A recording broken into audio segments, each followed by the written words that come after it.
జై శ్రీరామ్ అయోధ్యలో జనవరి 22 జై శ్రీరామ్ జై శ్రీరామ్ శ్రీరాముల వారి యొక్క ప్రాణ ప్రతిష్ఠ జరుగుతుంది కనుక ఈ యొక్క 108 రోజుల పాటు పూజలు అందుకున్నటువంటి అక్షంతలను ప్రతి ఇంటింటికి చేరవేయాలన్న ఉద్దేశంతో ప్రతి ఇంటింటికి ఈ అక్షంతలను సమర్పించడం జరుగుతుంది.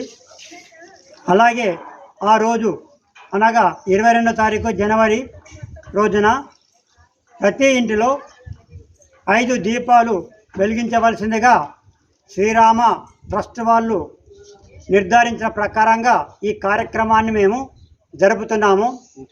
ఈ ఇంటింటి కార్యక్రమంలో ప్రతి ఇంటి వాళ్ళు మాకు సరి అయినటువంటి సహకారం కూడా అందించారు. రాముల వారి ఆశీస్సులు కూడా వారికి ఉండాలని కోరుకుంటూ జై శ్రీరామ్ జై శ్రీరామ్ జై శ్రీరామ్.